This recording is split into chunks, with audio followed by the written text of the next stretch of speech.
तो नमस्कार प्रणाम स्वागत बाटे आप सबके राइटर बागी भाई के चैनल पर भैया। आज उपस्थित बानी रुआ सबके बीच में लेके भोजपुरी दुअर्थी गीत जमुना के दुमानिया गीत कहल जाला भैया। जीव रूपी बहुत बढ़िया मीटर सजौले बानी रुआ सबन खतरा और दिल से बताओ तनी भैया कि एक नया म्यूजिक बनवा के और बढ़िया ढंग से गायकी कर देता तो गाना पक्का गर्दा करी भैया, पक्का दिल से बताओ तनी। तो चलिए देर ना करते हुए मैटर के शुरुआत के कि कैसे गावे के बा, का एकर धुन कंपोज के लिए बानी, का लय बा।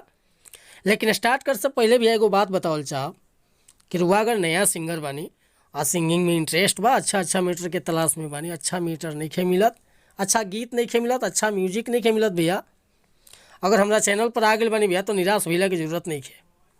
रुआ जैसन भी मीटर चाहत हो खब लिखवावे के चाहे नया म्यूजिक बनवावे के, बिल्कुल उचित चार्ज पर हुआ के मस्त मीटर और मस्त म्यूजिक मिली भैया, कोनो प्रकार के शिकायत ना मिली।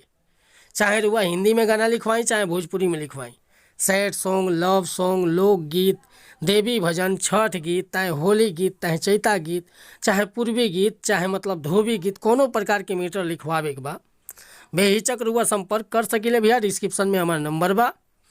आज के वीडियो स्टार्ट कर लिया। हाँ, चैनल पर नया होके तो चैनल के सब्सक्राइब कर लें, बेल आइकन प्रेस कर लें ताकि हर रोज़ रुआ के हमारे वीडियो का अपडेट सबसे पहले मिले भैया। आज के मीटर देखी कैसे लिखले बनी, बहुत बढ़िया शब्द बाटे भैया।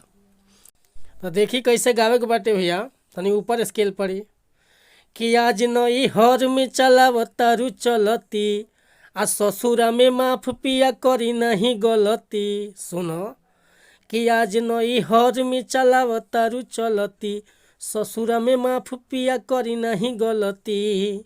रोज के लूटल लहरिया एक दिन काल हो जाई।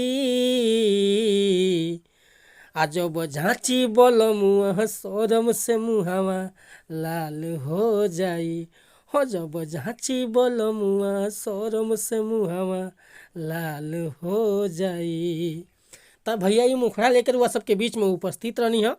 अगर ये मुखड़ा पसंद बा, फुल गीत लिखवावे के चाहतनी और चाहे अदर कोनो गाना रुआ अपना मन पसंद के लिखवावे के चाहतनी तो बेहिचक संपर्क कर सकिले भैया। हमार व्हाट्सअप नंबर बाटे 8874473128।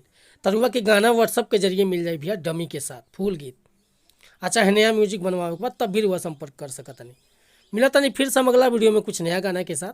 तब तक के लिए रुआ सब सम्मति चाहता नहीं, कोनो गलती त्रुटि भली हुई तो क्षमा प्रदान करब, काहे कि हम राइटर बानी, सिंगर ना, ठीक बा। आ कोनो प्रकार की मैटर खतरा बेहिचक संपर्क कर सकिले भैया।